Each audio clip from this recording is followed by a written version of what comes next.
Diastasis recti can be really mentally consuming. You don't want to make it worse, but yet you're dying to exercise. In this video, I'm going to go through 2 things that you absolutely have to do in order to exercise safely when you have a diastasis recti. Now, if you have been told that you have a diastasis recti, then most likely what that means is your abdominal wall has a split in it. So these are your 2 six-pack ab muscles, and they're connected by this fascia, which is right here on this line all the way down, and it's called the linea alba. When you start to get a diastasis, you have a separation of the 2 six-pack ab muscles, the rectus abdominis, and a thinning of the linea alba itself. So we want to make this better, and we don't want to make it worse. And so many times when people get this diagnosis, they are scared to exercise. And I don't want you to be scared to exercise, because everybody needs a little exercise in their life in order to stay fit and also just to stay mentally on your game. So I'm going to show you exactly what you can do in order to prevent the diastasis from getting worse, and absolutely what you need to do to protect your diastasis so it can heal. So join me here, like and subscribe, and let's get to work. The very first concept I need you to understand when we are talking about diastasis recti is the concept of pressure management. So if you have a split in your abdominal wall, that means that you have a little less pressure being generated from these muscles. And the core is a pressure system. And so the bottom of the core is the pelvic floor. The top of the core is the diaphragm. The front is your abdominal wall, your transverse abdominis, your rectus abdominis, and the back is your butt muscles and some low back muscles. And we want all of these muscles working together to create what's called core pressure. What does that even mean? Don't even worry about the definition. But you have to use core pressure in order to help prevent the diastasis from getting worse. And you absolutely have to use the core pressure in order to keep your core strong when you have a diastasis. So how are we going to do that? We are going to do that with our breath. Okay, so join me here as we learn the concept blow as you go, which means that we're going to exhale all the air out of our body with exertion. All right, so we're going to just do it in standing with a core activation, and then we'll go into a few positions that when you're doing squats or wall sits or anything active, that you can start incorporating this right away. Here we go. So I'm going to take a nice deep breath in. The air can go into my rib cage and also into my belly. So here we go, deep breath in, and then exhale, and I'm going to use an SH sound. As I'm exhaling, I'm engaging my lower transverse abdominal muscles. So from the side view, here is my belly in a relaxed state. As I engage my lower abs with a SH sound, you will see the lift and the inward motion of my abdominals. Okay, so let's do that again. We'll exhale all the air.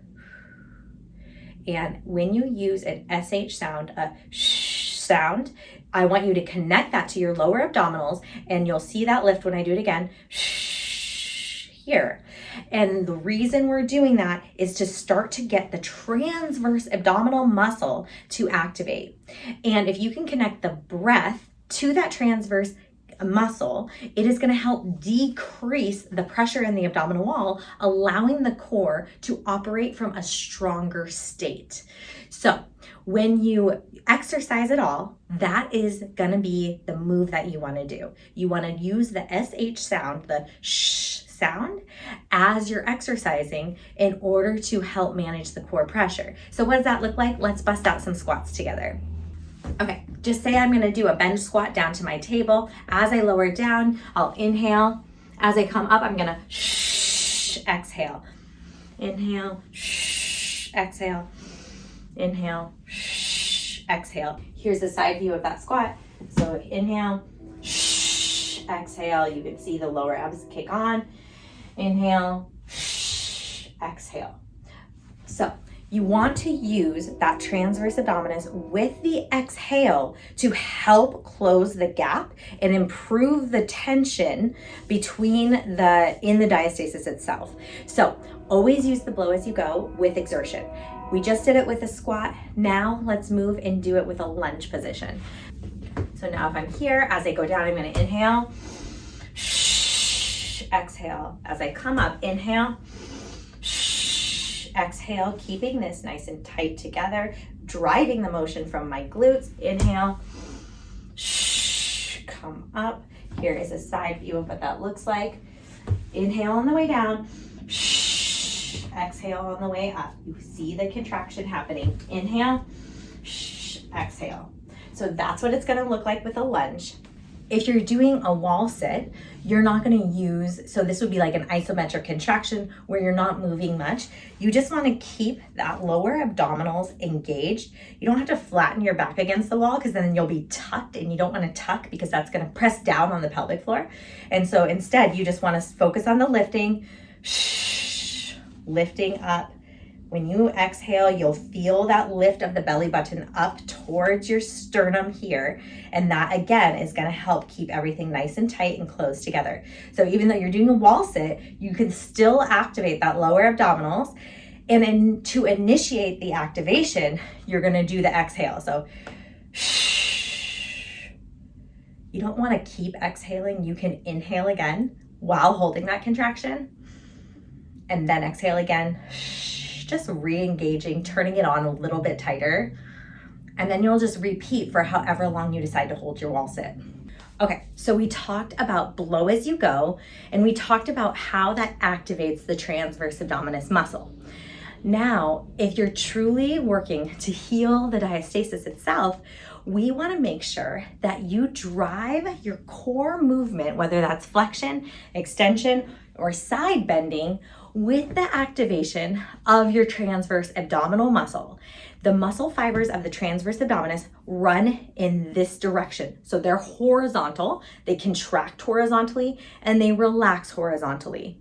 The separation is a vertical thing. So we use the horizontal muscles in order to help close and provide a nice tensile strength of the abdominal separation. And so we want the transverse abdominis to do all the work.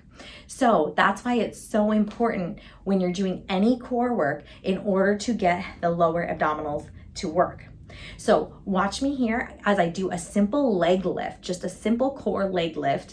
And when I'm doing this leg lift, you're gonna see that we're gonna turn the transverse abdominis on in order to do the leg lift. So we're here, leg is straight, turning the transverse abdominis on. I'm gonna exhale with exertion. Lower down slow. Okay, reset. Getting my transverse abdominis to do this exercise for me. Lower down slow. Now say I wanted to work on starting to do some crunches. Now, I don't necessarily recommend starting off with crunches. There's a lot better core exercises to be doing to help heal the diastasis. But the reality is that we're gonna start to go to maybe some bar classes or start doing Pilates. And what you need to know is that the transverse abdominis muscle needs to be the most dominant muscle of your abdominal wall to help give support to closing that diastasis. And if we can get that muscle to do the work, then you're gonna be able to close your diastasis and really truly heal it and exercise safely. Because at the end of the day, that's what matters. We wanna keep exercising without making things worse. And so you're gonna see me just do a little crunch up here. I'm gonna activate my lower abdominals here. And that's the motion. So the lower abs are what's lifting me up and lowering down slow. So if I'm just doing a simple crunch, I want to drive with that lower abdominal motion. So, and those are the muscles that I'm focusing on. Now let's take this a step further. Let's say I'm gonna do some plank work. I wanna go into a side plank. And so if I'm gonna do a side plank, I better make sure that my transverse abdominis muscle is activated. So, because that's the muscle that's gonna be the most important. If I do the crunch without activating my transverse abdominis, things are gonna just splay open and kind of hang out, and I could make my diastasis worse. Same thing with a side crunch. With a side crunch, our obliques tend to take over. We want our obliques to work. They're super important, but we need to make sure that we're consciously bringing attention to that transverse abdominis muscle to help keep the gap nice and closed. So we'll go into a modified side plank here. You're just up on your knees, you're going here, and you want to be bringing the hips forward. And again, that TA is nice and tight, and we just hold here. Come back down. We want that elbow lined up with the shoulder a little bit better than I just showed you. So here, we'll go into it again. Hips are forward.